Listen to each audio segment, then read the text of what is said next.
이번 그 함께 모이는 것도요, 제가 제 위에 제목을 뭐라고 했냐면은 여기에 느영나영 성경학교다 해서 성경을 잠깐씩 이렇게 배우는 시간을 갖도록 하겠습니다. 제가 이전 생각해가지고 노래 구절 처음 잠깐 불러볼게요. 느영나영 둘이 둥실 허영, 이렇게 만나서 반갑습니다. 일부 시간에 내일 또 이제 우리 홍봉석 우리 강사님이 또 한번 불러주실 거죠? 예전 부르던 걸 생각해서요. 총 제목은 네가 나와 함께 있으리라.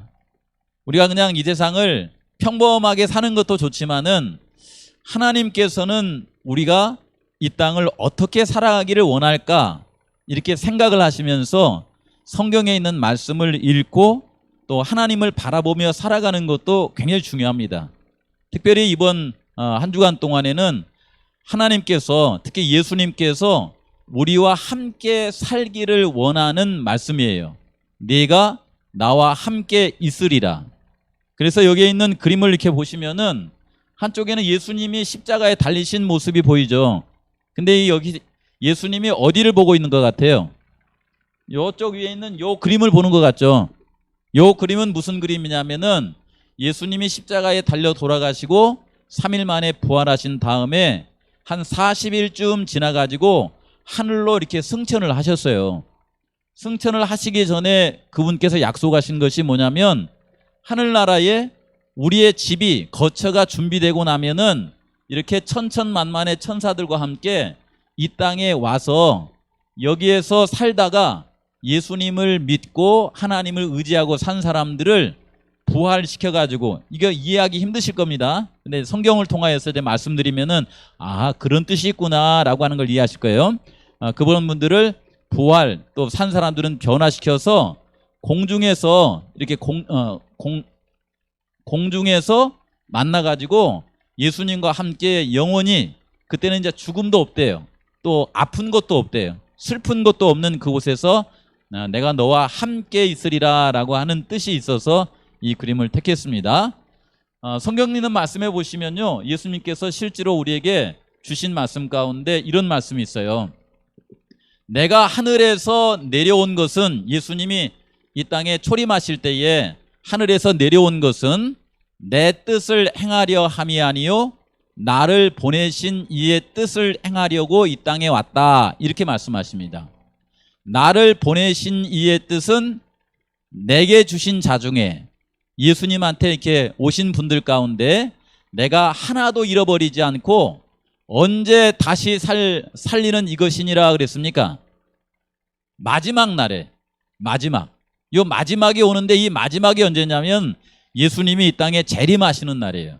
마지막 날에 다시 살리는 이것이니라. 내 아버지의 뜻은 아들을 보고 믿는 자마다 영생을 얻는 이것이니 마지막 날에 내가 이를 다시 살리리라, 이렇게 말씀하셨어요. 마지막에 오기 전에 살린다는 말은 다 무슨 말이에요? 거짓말이에요.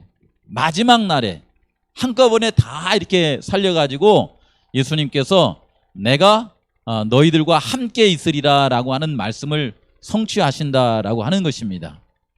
간혹 이제 성경을 잘못 이해를 해가지고서는 가짜 예수님이 이제 출현해서 공중에서 오시지도 않고 어느 이 골방에서 내가 예수님이다 라고 말하면 그 말은 거짓말이에요.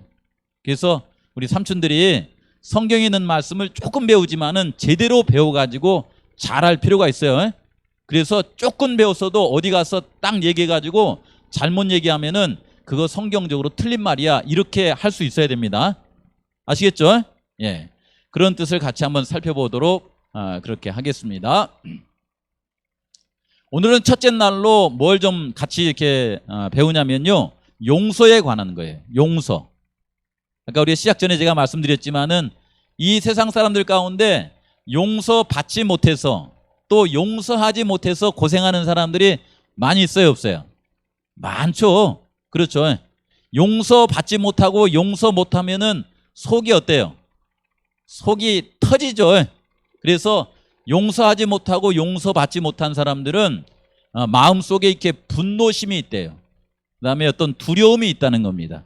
그 분노와 두려움을 우리의 마음속에 가둬놓고 살게 되면은 사람이 이 땅에 살면서 병이 걸리기도 하고 살아가도 재미가 없어요.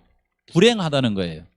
그런데 오늘 말씀을 통해서 하나님이 내 죄를 용서하셨구나라고 하는 것을 말씀을 통해서 배우시고, 뿐만 아니라 하나님이 나의 죄를 용서해 주셨으면 나도 하나님이 나를 용서해 주셨는데 용서 못할 것이 뭐가 있겠는가라고 생각하면서 우리 주변의 이웃들을 용서하고 살아가면은 하나님께서 주시는 축복을 많이 받게 되는데, 아까 우리 강사님이 엔돌핀 하는데 다이돌핀은 뭐냐면은 하나님의 말씀을 딱 깨닫고서 아하 그러면은 다이돌핀이 나온대요. 엔돌핀보다 4,000배가 효력이 크대요. 그래서 오늘 말씀을 같이 좀 보도록 합니다. 예수님께서요 십자가에서 하신 말씀이 있는데, 여기 그림에서 보시면은 예수님이 십자가에 달리셨잖아요. 죽기 전에 한 말은 유언이잖아. 유언. 굉장히 중요한 말씀이겠죠. 근데 그 십자가상에서 몇 마디를 하셨냐면은 7마디를 하셨어요. 그 7마디 다 우리에게 굉장히 중요한 말씀입니다. 근데 오늘 화요일, 수요일, 목요일, 금요일, 그 다음에 토요일까지 5일간에 걸쳐서 제가 나누어서 간단하게, 이건 굉장히 뭐 이렇게 많이 말씀을 드릴 수 있지만은 제 시간 안에 이렇게 말씀을 드리도록 하는데, 오늘은 그 가운데 첫 번째, 예수님께서 십자가에 달리셔서 뭐라고 하셨냐면, 아버지여 저들의 죄를 용서하여 주십시오. 사하여 주옵소서. 자기들이 하는 것을 알지 못해서 저렇게 하고 있습니다 하는 첫 번째 말씀을 같이 좀 살펴보면서 용서에 관한 말씀을 좀 보도록 하겠습니다. 누가복음 23장 34절에 예수님께서 하신 첫 번째 말씀입니다. 같이 한번 읽어보겠습니다. 시작. 이에 예수께서 이르시되 아버지 저들을 사하여 주옵소서. 자기들이 하는 것을 알지 못함이니이다 하시더라. 이렇게 나왔죠.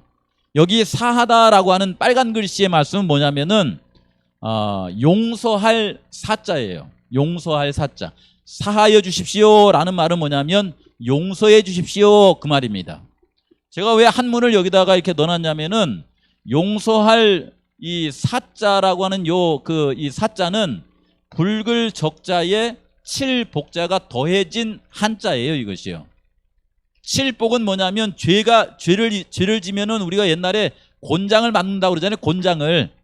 곤장을 이렇게 되게 맞으면 이 맞는 자리에서 뭐가 나와요? 붉을 적자, 피가 나오잖아요. 이렇게. 그래서 죄를 용서받는 것은 거저되는 것이 아니라 누가 그 죄에 대한 형벌을 받아야 돼요. 그래야만 용서가 되는 것입니다. 그 예수님께서 저들의 죄를 용서해 주십시오라고 이렇게 말씀하시는 것은 왜 그러냐면은 예수님이 십자가에 달리셔가지고 피를 이렇게 흘리시잖아요. 이 피를 본인이 흘리시고서는 내가 죄에 대한 형벌을 받을 터이니까 저들은 죄를 용서해 주십시오라고 하는 그런 기도가 이 첫 번째 이 예수님께서 십자가에서 하신 말씀입니다. 그래서 이 말씀을 잘 이렇게 생각해 보시면은 우리 삼촌들에게 굉장히 마음 가운데 고마운 생각이 드는 귀한 말씀이에요. 이 말씀이. 아버지요 저들을 용서하여 주십시오. 살아가면서 너무 바쁘고 힘드니까 자기들이 뭘 하는지도 몰라서 저렇게 하고 있는 것입니다. 그러니 아버지요 저들의 죄를 용서해 주십시오라고 하는 말씀을 예수님께서 십자가에서 처음으로 이렇게 하신 겁니다. 그런데 가만히 보시면요, 용서라고 하는 것을 제 삶 가운데 비추어 봤을 때에 우리 부모님이 저의 죄를 용서하는데 때로 이렇게 작은 잘못을 저지를 때는 이게 회초리도 드시고 잔소리도 하시더라고요. 잔소리도.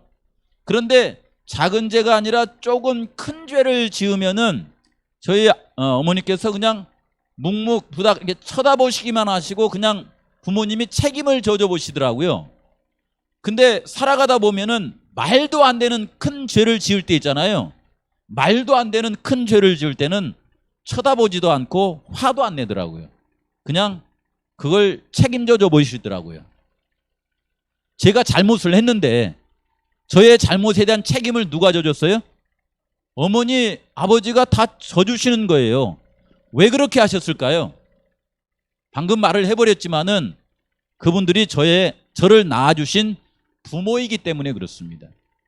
부모이기 때문에 부모로서 자식에 대한 사랑이 있으니까 자식이 죄를 지을 때면은 작은 죄는 나무래시고 회초리를 든다고 그러잖아요. 잘못을 고치라고.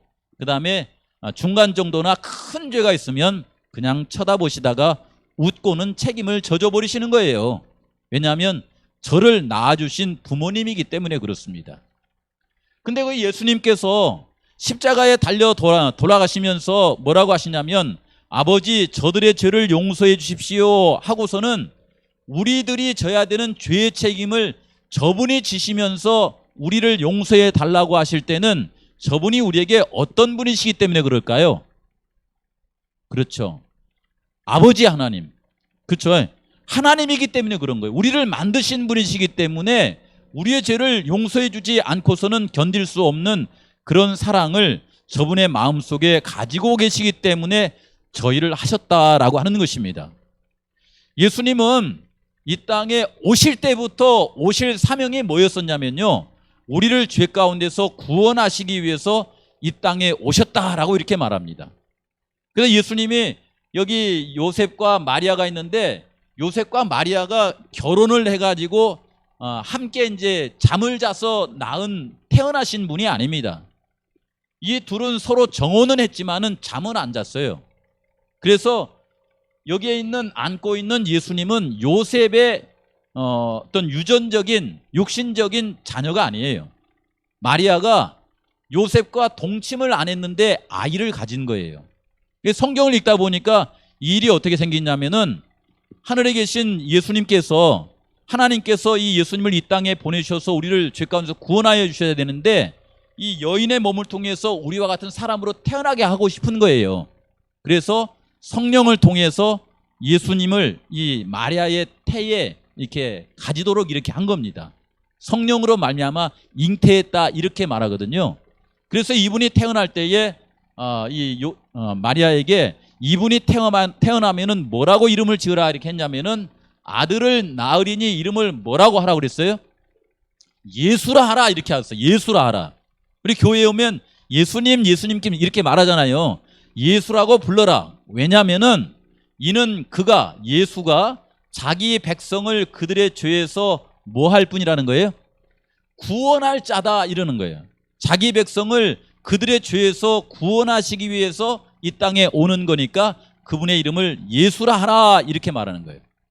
그래서 우리 삼촌들이 교회에 오셔가지고나 살아가시면서 예수님 이렇게 하는 것은 뭘 의미하냐면 예수님 저를 저의 죄에서 구원해 주십시오 라고 하는 뜻이 들어있는 거예요.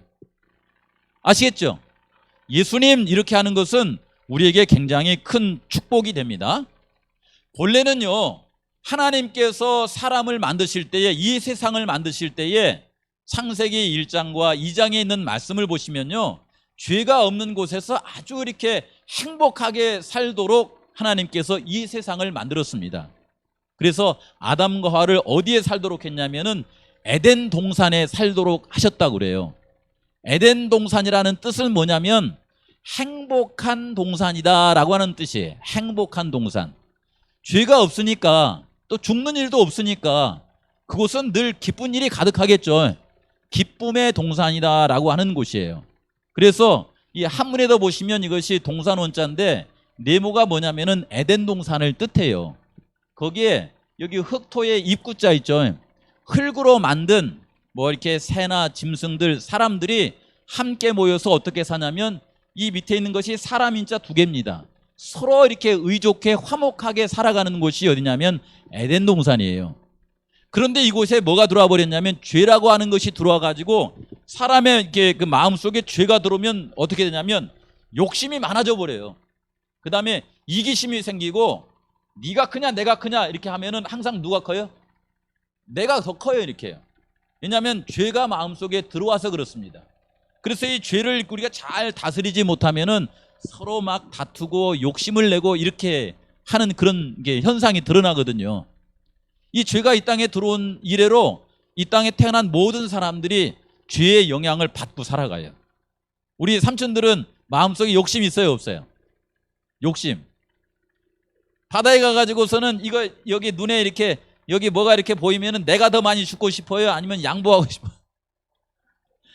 제가 이 얘기 읽어보니까 상대방 이제 해녀 삼촌이 이게 이 물질이 서툴면은 살짝이 양보하는 그런 미덕도 있다고는 하더라고요.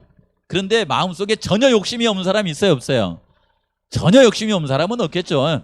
예. 어쨌든 마음속에 죄 때문에 욕심이 들어왔다 이렇게 말하고 또 시기도 하고 미워하기도 하고 그렇게 살아감으로 말미암아 어떤 현상이 벌어졌냐면은 여기 그 이사야서라고 하는 말씀에 보니까요 이렇게 나와 있어요. 오직 너희 죄악이 너희와 너희 하나님 사이를 어떻게 나왔냐면 갈라놨다고 그래. 이런 죄가 우리의 마음속에 들어오니까 하나님하고 사이가 멀어져 버렸어요. 뿐만 아니라 이 죄는 어떻게 하냐면은 형제와 형제 사이도 이렇게 거리를 멀리 이렇게 떨어뜨려 놓습니다. 제 가까운 친구네들 보니까요 어떤 일이 있냐면은 부모님이 살아계실 때는 그렇게 이렇게 사이가 좋은 것 같다가 부모님이 그냥 갑작스럽게 가셔가지고서는 유산 상속을 안 해놨어요. 그러니까 그 전에 그렇게 이렇게 친하던 그 화목하던 형제지간의 사이가 이 부모님이 돌아가심과 동시에 눈빛이 이상해지더라고요. 저걸 어떻게 하려나 이렇게 하더라고요.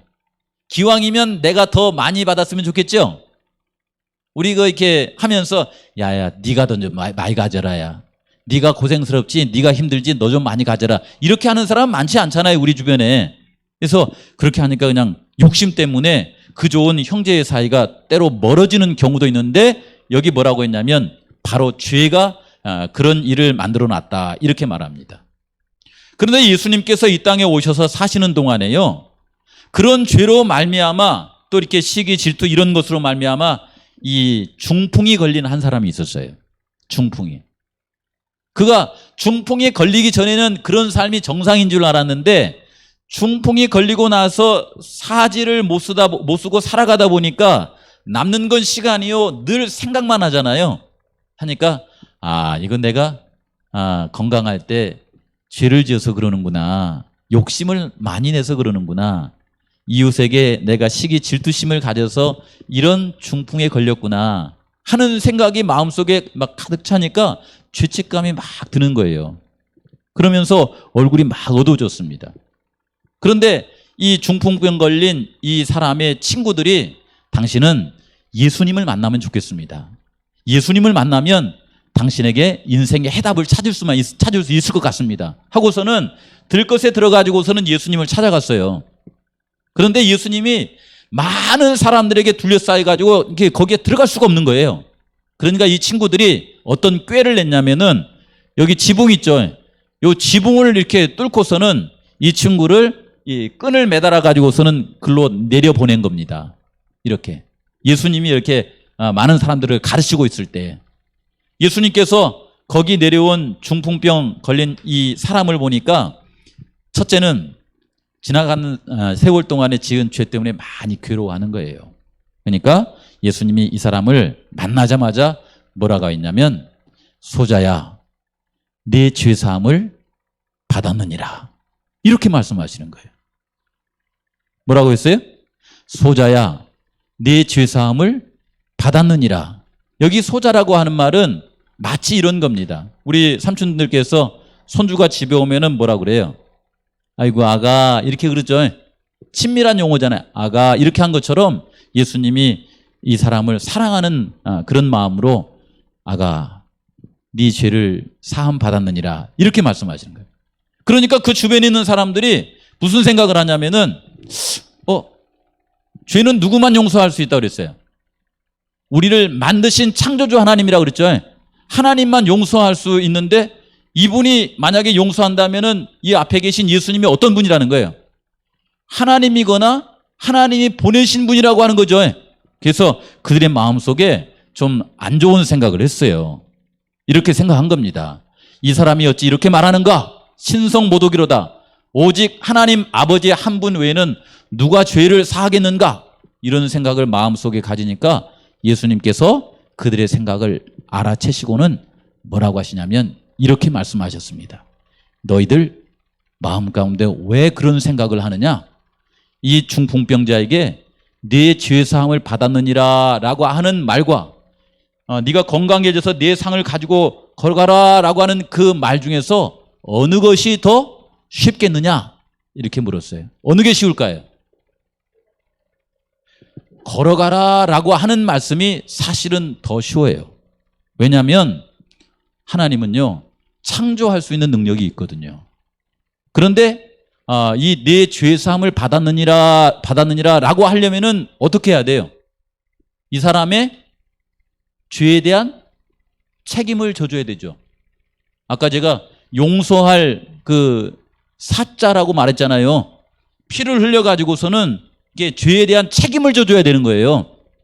근데 예수님께서 그걸 감안하시면서 하신 말씀이 뭐냐면 빨간 글씨로 같이 읽어볼까요? 시작. 그러나 인자가 땅에서 죄를 사하는 권세가 있는 줄을 너희로 뭐하게? 알게 하려노라 이렇게 했어요. 예수님이 이 땅에서 하신 모든 그분의 행적 가운데 우리의 모든 죄를 용서하시는 그분의 사랑을 계속해서 말씀하시는 거예요. 아셨죠? 57분이에요. 제가 약속한 시간이 다 돼버렸습니다. 십자가에서 처음 하신 예수님의 말씀이 뭐냐면 아버지여 저들의 죄를 어떻게 해달라고요? 사하여 주옵소서. 저들은 저들이 하는 것을 알지 못해서 저렇게 하고 있습니다. 그러니 죄를 용서해 주십시오. 이렇게 하신 예수님께서 우리 삼촌들이나 저의 모든 죄를 용서해 주실까요? 용서해 주실까요? 예, 용서해 주십니다. 이렇게 용서 받으신 우리 삼촌들의 삶을 어떻게 살아가면 좋을까요?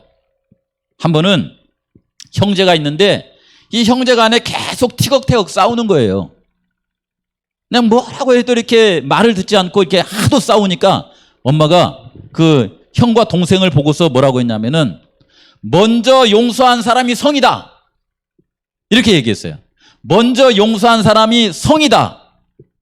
형이라는 거죠. 그랬더니 누가 냉큼 용서했을까요? 형이 용서 안 하면 뭐가 되는 거예요? 동생이 되는 거잖아요. 그러니까 형이 그냥 그 얘기를 듣고서 얼른 뭐라고 하냐면 사랑하는 동생아 내가 너를 용서한다. 이렇게 하더라는 것입니다. 살아가시면서 예수님께서 우리의 죄를 용서하셨다라고 하는 말씀을 마음속에 생각한다면요. 상대방을 늘 불쌍히 여기시고 또 사랑하는 마음으로 나도 너의 죄를 용서한다라고 이렇게 말하면서 우리 삼촌들 행복하고 그리고 건강하게 그렇게 살아가게 되시길 바랍니다.